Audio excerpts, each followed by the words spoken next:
Happy Sunday, friends. That's right. It's time for Vikings Vent Line. What are we, just a little more than a month from the regular season starting here for the Purple? And oh boy, has there been a lot that's happened in the last 7 days or so at Minnesota Vikings training camp. I hope we get there in one piece. I certainly hope we do. Regardless, though, Vikings Vent Line and Purple Daily never stop. 7 days a week, Minnesota Vikings coverage on your podcast and YouTube feeds. If this is the first time you're discovering us, thank you very much. Hit that subscribe button. We'll be pumping out daily Minnesota Vikings content, sometimes bonus episodes, after dark episodes from training camp. Obviously, Vikings Vent Line here on Sunday. We have Write That Down on Wednesdays, so plenty of Minnesota Vikings coverage right here at your disposal. Apple, Spotify, scorenorth.com, and on YouTube. My guy John's going to join us here in just a second. But if you'd like to get in on a future episode of Vikings Vent Line, you'll see it ticking at the bottom of the screen. Shoot me an email, vikingsventline@gmail.com, vikingsventline@gmail.com. I will gladly put you in queue, get you on here to give some Vikings takes. I know there's a lot of fans who have a lot to say over what's happened here in the last week or so for the Vikings. So shoot me an email, vikingsventline@gmail.com. All right, let's get my guy John in here. John is in Bloomington. He is one of the rare Vikings Vent Line guests who actually is from here in Minnesota. It's actually funny to me, John, like all these guests that have been coming on, I think it's actually super cool that all these Vikings fans are literally all over the country. We've had a couple that have joined from Italy and the UK, even in Europe. It's been we've great. Had a couple of guys from Canada. Like, it is pretty mind-blowing to me how big the Vikings actually are outside of Minnesota. It's cool. Yeah, no, and it's certainly great to hear, people come from across, all over and being able to do it. I actually I grew up in Minnesota, but moved back about 2 years ago. I lived in Omaha for about 10 years. Okay. And Omaha is kind of this interesting spot where they don't really have a team, they don't really have a team. Like, it's just kind of a melting pot. Like, we just go to a bar if we ever missed the in-network games. If we didn't see them on Fox, then we'd roll down to the bar for NFL Sunday Ticket. But it was like just a hodgepodge of, everyone was in there, Broncos, Raiders, like Cowboys, Vikings, I'd run into Vikings fans from time to time in Omaha as well. So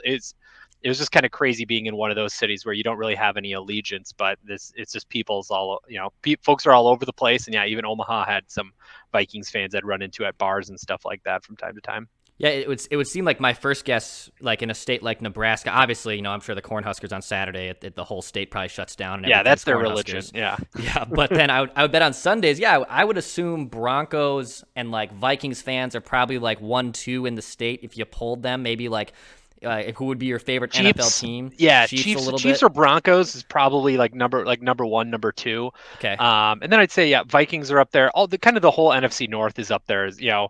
Green Bay, Chicago, and probably the Vikings are all probably right within there as well. One of the bars we frequented was a big Seahawks. The owners were big Seahawks fans.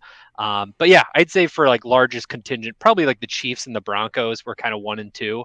I don't know, probably interchangeable between that. Because Lincoln, like if you get down to Lincoln where like the Cornhuskers are, it's not all that far from KC. It's probably only like 3 hours or so from KC. So pretty close in terms of what they had. But it definitely was an interesting time being down there and seeing all them. Quick question, John, before we jump into some topics here, I like to ask all the listeners when they first come on the show, how long you been listening to Purple Daily, and where did you discover us? Yeah, it was really probably about 2 years ago or so when I got back into the cities. Mm-hmm. There was another podcast that I was listening to, and I was down in Omaha just when I started listening to podcasts. And then that one was just kind of, I was just kind of looking for something new, looking for kind of some different takes and stuff. And honestly, it was probably... my guess through Twitter, maybe through Caller, or something like that I just kind of held on to. But then too, like whenever he had, loved hearing Judd and then picking up some other shows. I'm not a huge, Twins guy. I like the Twins and the Timberwolves fine, but I'm not a huge, follower of kind of any of those teams outside of just kind of casually being a fan. So Purple Daily for me was just kind of the big one right off the bat that just kind of latched onto, and I've just enjoyed it ever since. I just love all the fan involvement and giving people allowed to have a voice, and opportunities like this is always a good time. So Yeah, that's what kind of what we try to do here on Purple Daily. Like to be the most interactive show. Obviously, I know we're a little more critical, we're a little more harsh sometimes on the team, but at the end of the day, we want people to come on this show and have a voice and give them a space to voice opinions, even if they don't agree with Mackie, Judd, or myself. That's kind of the whole basis of this show. We want people to be able to come on here and voice their opinions on the Purple, because plenty of people have a lot of them. So we'll start with the first one here. obviously this last week with Kirk Cousins, he comes off the COVID list. Judd was peppering him with questions at the press conference. I know we've seen our comment section. People are already sick of us bashing Kirk and for the kind of lack of self-awareness with not getting the vaccine and building these plexiglass and having meetings outside in quarterback rooms. So this is kind of a nice situation here for you, John, because I think a lot of fans have been wanting to also voice their concerns or voice their opinions on the Kirk Cousins matter. So just 30,000-foot view from what you've seen over the last few days. What's your thoughts on Kirk Cousins over this last few weeks? It's just been crazy. I just feel like the plexiglass stuff, like some of the sound bites that he has, I feel like at times is just kind of, just to kind of hear him say what I feel like is a pretty simple answer. And I think too, kind of it's really team wide, and why, I kind of look at it and I've kind of pieced it off is it seems like there's kind of the medical kind of humanity side where I understand a lot of folks are saying, hey, it's his choice. He should be able to kind of do, what he wants with that. And I could certainly understand that. And certainly we don't need to go into the whole, politics and Right. everything else aside. I think straight from just a Vikings fan standpoint, I think, it's pretty frustrating. I think to see him and then other leaders as well. I mean, I think that's the critical thing to me is how many guys who are veterans on this team, who are leaders, who are really well respected, like Kirk, like Adam Thielen, you know, um, my gosh, Harrison Smith, his name kind of briefed on me there. I just couldn't believe it. Like to have that many guys and those all of your leaders that you're turning to, not, I guess it's unconfirmed, but for most of them to just kind of dodge questions about the vaccine to pretty much kind of say that they're not wanting to have it, I think is just pretty frustrating, especially when you saw the impact of what it was like just to be close to someone, just to be in Mm-hmm. close contact and the rules around that. And I think Kirk kind of threw up air quotes and said it was kind of, it was a problem with the team meeting room, not being allowed to social distance. But let's just be honest. I mean, it was a problem with, you're around these guys all the time. You're going to be in close contact with them all the time. I get it. They're going to follow the protocols. And I've no doubt that he and Thielen and Smith will do whatever they can to try and do that. But I think overall it's just frustration. I feel like if we want them to be as good as they as we feel like they should, to play up to their top talent, they got to be on the field and they got to be available. And I think this week has shown that if anything, they're that close to just being, kicked off for 5 days and having to, completely avoid being around anyone, being able to practice or potentially being able to play, depending upon when this happens. So overall, just super frustrated. I feel like there's definitely a solution there that's staring them right in the face, and I understand for one reason or another, all those guys are not going to do it, but especially Kirk for the amount of money he makes to be a leader on this team, as all quarterbacks are for their teams, and for him to kind of dodge questions and for him to put something else in kind of in front of the team, but then still try and say he's a team player and he's going to do whatever he can to be on the field. It's just super frustrating because I just feel like it's just kind of mouth speak at this point. But Yeah, no, I hear you too, and honestly, good point too by you to bring up that this is not just Kirk. Adam Thielen, Harrison Smith have been vocal that they've also haven't been vaccinated.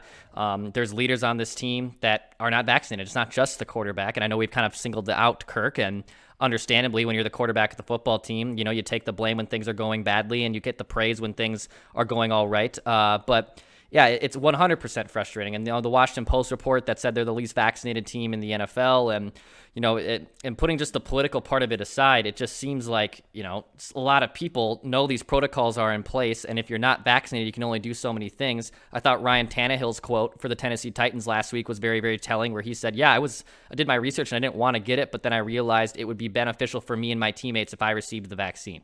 So just kind of having that self-awareness of, hey, like this is a bigger issue than just right. politics or immunizations. We're trying to win a championship here, and we need to put ourselves and surround ourselves in the best possible situation to really make this work. And Absolutely. I'm hoping that eventually we're able to get past this. And yeah, maybe in 2 months from now, when the Vikings are 4-0, we'll be added and we'll be laughed at and mocked and say CCC. But Right. it's such a up in the air thing that it's obviously a great cause for concern, even though we're still 16 months into this pandemic. Yeah, no, and it's a good point too. It might be something where it's beyond us, and maybe behind the scenes they're working out things where, maybe once we get into the season, Kirk, is able to do more things virtually and he doesn't got to show up, or they do something like, I think, one of the teams did last year where they had a quarterback, like on standby who was never with the team, and they were just going to fly him in if they ever needed him or something like that. So yeah, I just feel like, yeah, maybe behind the scenes they're working out something. I don't think it's going to be the plexiglass that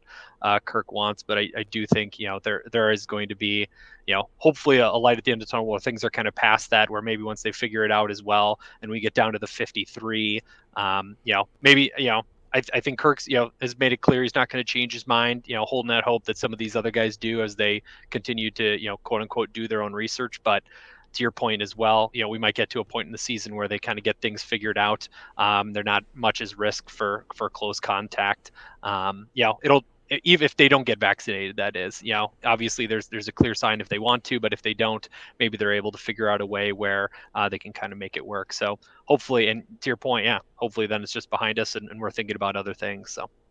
Yeah, let's we'll transition now to another topic, which has a lot of people fired up, but at the same time, for different reasons. The offensive line. So on Friday at practice, Christian Darrisaw, who has been in on pads but not really in on practicing, Mike Zimmer had some very interesting comments about that as well, saying it's been frustrating because he hasn't been able to stay on the field.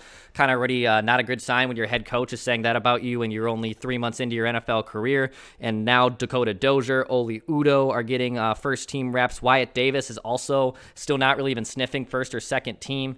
It is all of a sudden the offensive line, especially when you look at the subtraction of Riley Reiff, you can make a case that if that's the starting lineup on week 1 in Cincinnati, the Vikings offensive line actually might be worse than it was in 2020. So I've been asking a lot of fans this, and we all just assumed over the last few weeks, because this was before training camp started going, that, this will be fine. It'll be Christian Darrisaw and Wyatt Davis, and they're rookies, but, they should be able to hold up Kirk okay. I guess, what is your thoughts on the offensive line here with those first few looks at training camp with Dakota Dozier and Oli Udoh getting run? Yeah, it's a great question. I think there are a lot of feelings on it because I feel like going into the offseason, I think since we've had Kirk and since we've kind of seen where his strengths and weaknesses are, everyone's been like, wow, if we just get some maulers up there and we just load that thing up, like we should be able to really pump out as much as we can from him. And I think the upsetting part for a lot of folks is just like, it just seems like they take swings, and Bradbury is kind of underperformed with where he's at, and then you take Ezra Cleveland, but he's never really played that offensive tackle position that he was drafted in. So it seems like every year we have high hopes, and then every year it's Rick Spielman and co kind of put something together that we don't really know exactly what it is. Like, it just seems like it's unfinished, and it just seems like it's not as clean, and obviously following them for as long as you and I have, it just seems like it's something where they're always trying to kind of fiddle with it. And I think when I was on Write That Down, and I think just this last episode that I just listened to, the guy that was on there, it also said, he really didn't believe, that they were going to be that vastly improved. I think he said, somewhere between 22 and 26 on my Write That Down. I said they won't even be in the top half, that a lot of people were asking. I think to your point, it's just because of, it seems like even though they went out, and it seemed like it made sense on paper, right? You draft Darrisaw, you get Wyatt Davis, all of a sudden you have your 5 starters, and everyone's like, all right, this is done. Good job, everyone. But it's like the classic like Minnesota thing started to come back, just to your point. Darrisaw's barely practiced. Wyatt Davis was taking like third team center reps, and was coming back from an injury himself. Ezra Cleveland's moved a position. Dakota Dozier's on the roster, which is like mind blowing, that they think anyone would pick up this guy is just kind of crazy to me. And I think one of the quotes the other day, I think maybe it was Bradbury even, who's like, "Oh, Dakota Dozier could play any of the 5 positions." Like, he certainly cannot. He can't play one position. Like, I don't want him anywhere. So no, I'm really concerned. To everyone's point, Reiff had a really strong tenure the entire time he was with the Vikings. Yeah. I think 2017 was almost like a career year for him. And it was never like he was an all pro by any means, but he was a very solid, consistent left tackle. And so even if you had Rashad Hill or Darrisaw, even for Darrisaw to come out, I think when they drafted, we all saw them move those guys into the depth chart, and we were all like, hey, everything's going to be okay, without Hmm. realizing even if Darisaw and Davis were starting from day one, even if it was all perfectly healthy, rookie offensive linemen could just get chewed up in this league. Yeah, Yep. I mean, you're gonna get Tristan Wirfs, as but you're also going to get a lot of Bradburys out there.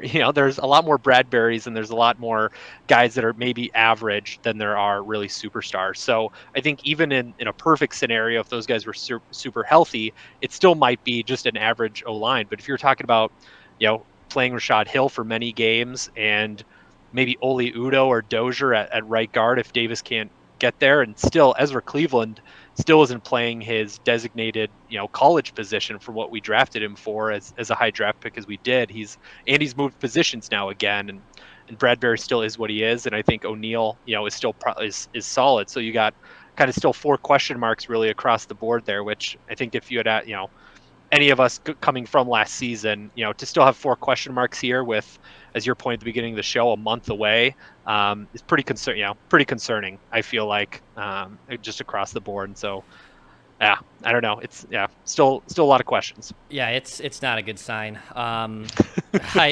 We all were just banking that these two rookies would step in right away and they'd be just Right. fine. And I agree with you. No one thought Darisaw or even Wyatt Davis would step in and be Pro Bowls, all pro players. But if you just had average left tackle, Be average huge. guard, that's all that just the law of averages there, for lack of a better words. Like, it would have made the offensive line an improvement. Dakota Dozier was the worst graded guard Right. in all of football last year.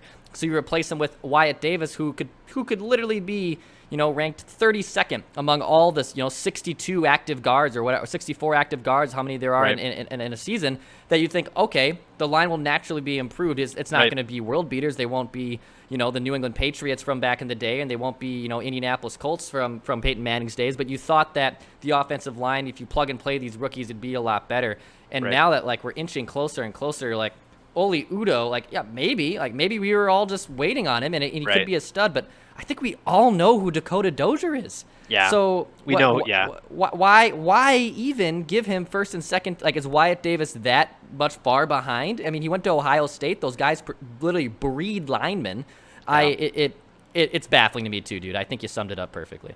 Yeah, no, I agree. I mean, his signing made absolutely no sense. I don't know what they see in it, and two, I mean, there's nothing really more to say other than still question marks across the board. Again, to kind of the first point we made on the first question, maybe 4 or 5 weeks in they got it figured out, or things moving forward here, and yeah, maybe Darisaw comes up, and maybe they're just kind of goofing around with us, and Wyatt Davis, plays in the preseason games and plays well.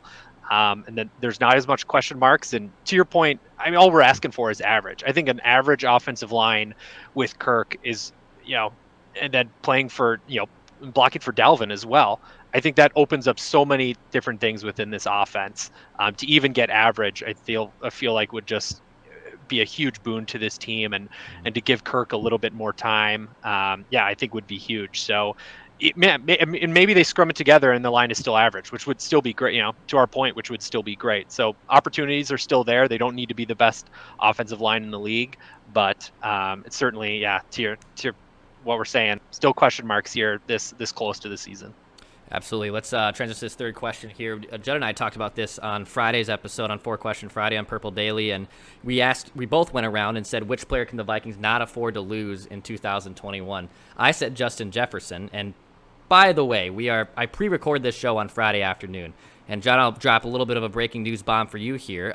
In the last 10 minutes, Justin Jefferson was injured in practice and had to go to the locker room. So a great sign there. I said Justin Jefferson's the one player they can't afford to lose. So this might be a me thing, and I just cursed it. Judd said Danielle Hunter. I'm curious who you would think, John, as the one player. And by the way, not named Kirk Cousins. A little caveat to that. I don't know if I specified that. But one player not named Kirk Cousins that the Vikings can't afford to lose in 2021. It was a great question, and I thought about it for a lot, and certainly too upset that I haven't checked my Twitter yet to see what's going on with JJ there. So with Jet, we're obviously thinking of him because, yeah, I mean, to I see that offense a lot, and I'm just really worried about losing him. And I would even throw out, if you lost either of the wide receivers, I felt like Adam Thielen, this would probably be the same way. Um, just for those two guys, and again, one of the chief concerns of me with Adam Thielen as well is just when it comes back to the vaccination stuff. We can't afford to lose that guy for a game. I guess one game is one thing, but if it's any multiple of games, I'd even be worried about losing either of the wide receivers because I just don't see a ton of depth there. My I like the young kid out of Iowa. I think he's a good burner. Um, you know, uh, but to me overall, there's just not anyone proven there. Even with D.D. Westbrook, he's coming off an injury. So if you lost either of those guys right off the bat, you'd be down to the other wide receiver, whoever's left, and Irv Smith to be your downfield targets, to be actually the reliable guys. And, Conklin, you can throw him in there as well. But if you lose either of those two wide receivers, I just don't see there being enough weapons there to really push a team because then they double, whoever it is. If they lose JJ, if they use Adam Thielen, and then they're able to double the other one, all you have is Irv Smith, and then you have a ton of unproven guys. Then you're counting on D.D. Westbrook, and with BZ Johnson, tearing his ACL, he's done. You're just counting on a lot of guys that you just don't know what they're going to be. And it'd be great if, we got another late round, Stephon Diggs guy to just pop out of nowhere and absolutely tear it up. But I'm with you. Justin Jefferson, to me, if he lost considerable time, we're going to knock on wood, hope that everything's okay there. But him or Adam Thielen, I just, then you become a Dalvin Cook show. And love me some Dalvin. He's my wife's fantasy team. He was pretty much her team last season, or he was her team last season. And again, so talented. But if you just become a rushing team with just one wide receiver, you're done for. It's just you're just not going to be able to push as much as you need to. We've seen this team have two really strong wide receivers for a long time and have done really well with it. But yeah, so I'm with you. If you lose either of those two wide receiver guys, specifically Justin, I think they're really in trouble.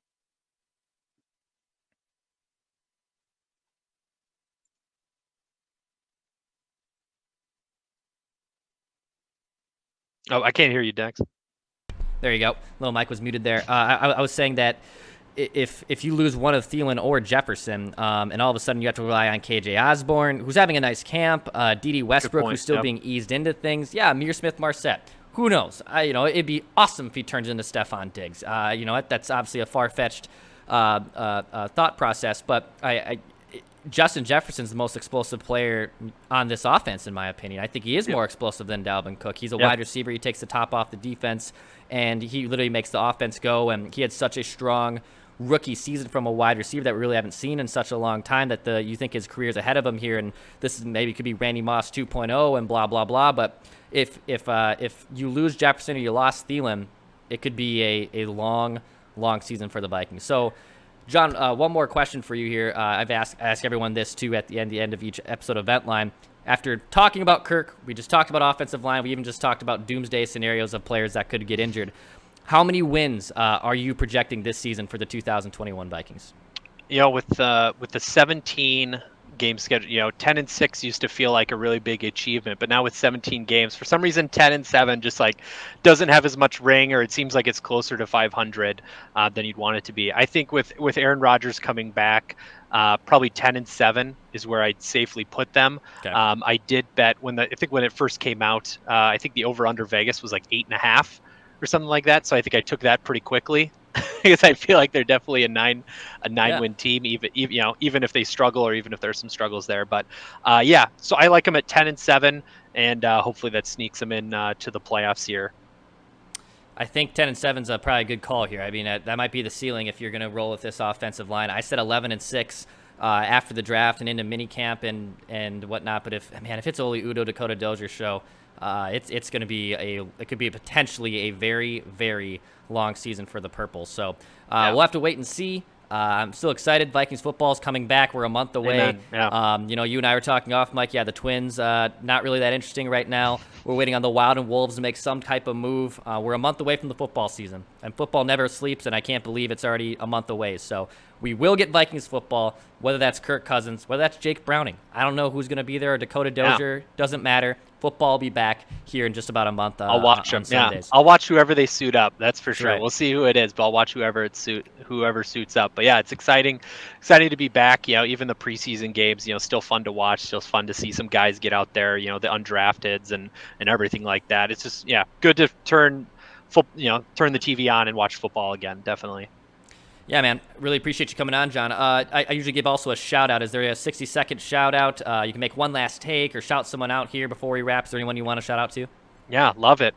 Shout out, to my family who put up with me watching the Vikings early on in my childhood, and I sometimes get so mad and frustrated in my competitive nature that they'd have to leave the room, but they stuck around. Family, they stuck around with me, so that's great. And obviously too, being married now, my wife also has donned the purple. Luckily it's her favorite color, so that's great. It fits in pretty well, but she has also kind of put up with me occasionally, maybe a little too often, kind of screaming at the TV on Sundays or Mondays or Thursdays or what have you. But she's been great. Goes with me. We go to a game live every year. Even when we were down in Omaha, we truck back up to go to a game, and we love being back here in Minneapolis and being able to go see them. Once a year in person and then watching them on TV. So definitely a shout out to my wife for let me continue to throw on the purple and don jerseys and act like be my I think it's lazy boy chair quarterback. So Yep. yeah, it's great. Well, yeah, that's the best position to be, lazy chair quarterback. And that's Exactly. the same thing with me. I roll out of bed at 11:45 on Sundays after a night of fun on Saturday and turn on football. I mean, there's nothing better than that. So it is. It's great. Hey, John, thanks so much for coming on, man. I really appreciate it. Great points, great takes. If anyone wants to get in on a future episode of Vikings Vent Line, shoot me an email, vikingsventline@gmail.com. I will gladly put you in queue. We're a month away from the season, and obviously once the regular season starts, we'll get traditional Vent Line back with Mackie and Judd and myself. We'll bring fans on to vent about the game. After literally the moment after the Vikings game ends, we start Vikings Vent Line. It's your show. We let people come on and voice their opinions, so we're a month away from that. But if you'd like to get in on an off-season edition with myself, shoot me an email, vikingsventline@gmail.com. We are back on Monday. We'll have plenty to talk about on training camp with Mackie and Judd. Until then, thank you so much. Hit that subscribe button, rate and review on Apple, Spotify, and scorenort.com, and we'll talk to you on Monday.